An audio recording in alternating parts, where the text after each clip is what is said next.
Bonjour et bienvenue sur Pressigo, votre plateforme de commande en ligne pour tous vos besoins de papeterie. Une fois connecté à votre portail, vous vous trouverez dans la liste des produits disponibles qui ont été intégrés par Pressigraphique pour votre compagnie. Sous chacun de ces produits se trouve un bouton « Modifier et commander » sur lequel on peut cliquer pour commencer la commande d'un produit. Dans l'exemple d'aujourd'hui, nous allons commander la carte d'affaires. Au départ, votre visuel s'affichera en mode mosaïque pour vous permettre de voir le recto et le verso. Mais dépendamment de votre résolution d'écran, il peut être pertinent de cliquer sur le bouton Liste pour vous permettre d'avoir un aperçu plus grand de la première page où la majorité des informations personnalisables se trouvent.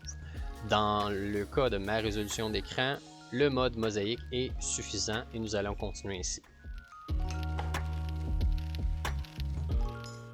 Après avoir sélectionné le produit que vous souhaitez commander, cette page chargera et vous affichera sur la gauche le visuel du produit que vous êtes en train de commander et sur la droite, la liste des champs qui sont modifiables pour la personnalisation de votre produit.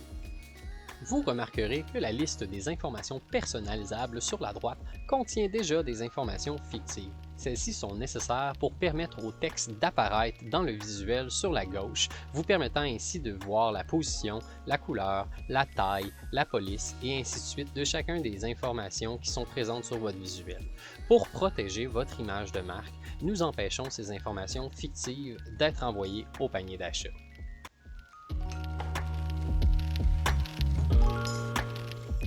Il reste donc à personnaliser votre carte pour la commande. Dans l'exemple d'aujourd'hui, nous allons prendre l'employé fictif Alex Leblanc, qui est un vendeur pour son entreprise. Son numéro pour le rejoindre est le 123-4567 au poste 890 avec le courriel a.leblanc. Sa ville est Sherbrooke. Son adresse est le 123 rue de l'Adresse, au code postal A1B2C3 et le site web serait www.supreme.com. Si l'une de ces informations devrait se retrouver pour toutes vos commandes de cartes, nous avons la possibilité d'inscrire cette information à la place lors de l'ouverture de la carte, de sorte que le numéro 1-800-123-4567 pourrait toujours être présent par défaut. Une fois la personnalisation de votre carte terminée, nous vous recommandons de sauvegarder le modèle avant de l'envoyer au panier d'achat pour vous permettre de plus facilement recommander la même carte dans le futur au besoin. Pour ce faire, simplement allez dans le coin supérieur droit et cliquez sur le bouton « Sauvegarder comme modèle ». Vous devez donner un nom à votre modèle, donc Alex Leblanc, et vous avez le bouton « Sauvegarder sous » pour créer un nouveau modèle. Ce nouveau modèle se retrouvera dans le bouton juste à gauche du bouton « Sauvegarder »,« Charger un modèle ». Lorsqu'on clique, nous voyons la liste des visuels qui ont été sauvegardés. Pour l'exemple, je vais rafraîchir la page pour vous permettre de voir les informations revenir. Et voilà. Nous pouvons même modifier un modèle qui a été sauvegardé. Prenons dans l'exemple suivant, Alex Leblanc reçoit une promotion et est maintenant un superviseur pour son équipe. Donc une fois le changement fait, nous retournons simplement sur le bouton « Sauvegarder comme modèle » et parce que nous avons un modèle de charger, le bouton « Sauvegarder » s'ajoute. Et ce bouton vous permet de modifier un modèle déjà chargé sans en sauvegarder un deuxième. Donc je changerai le nom pour superviseur et je sauvegarderai le changement. Notre modèle a été enregistré. Si on retourne dans la liste de charger un modèle, on voit maintenant Alex Leblanc, superviseur, Et si on recommence le processus de rafraîchir la page et de charger le modèle, on voit bel et bien qu'il est un superviseur.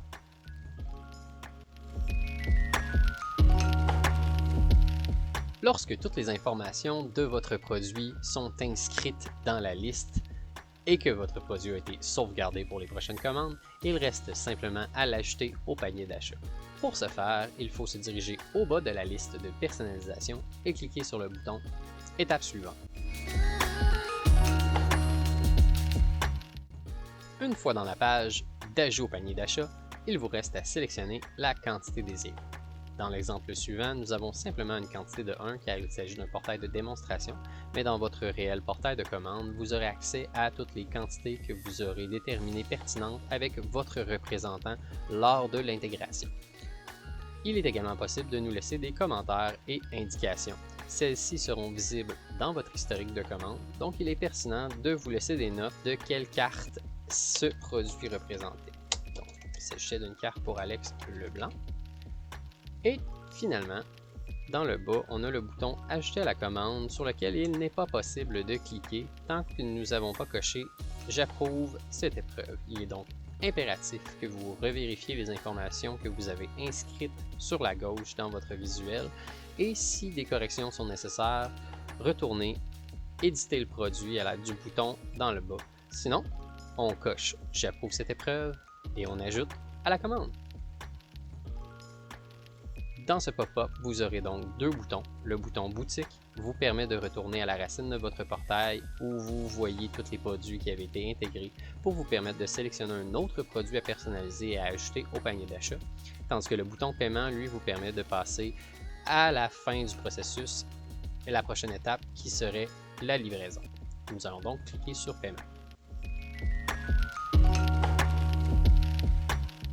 Donc, une fois que votre panier d'achat a été construit et que vous êtes prêt à passer au paiement, vous arriverez sur cette page du sommaire de la commande qui vous demande votre adresse de facturation et votre adresse de livraison.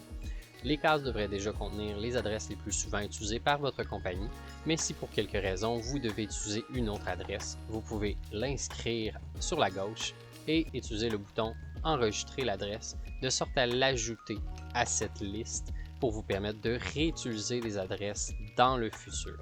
Donc, une fois que votre adresse de facturation et de livraison sont les bonnes, il reste à cliquer sur « Détail de la commande » en bas à droite pour être dirigé vers la dernière page avant la fin du processus sur laquelle nous verrons les produits qui ont été commandés, carte d'affaires, ainsi que la petite note qu'on s'était laissée comme indication Alex Leblanc.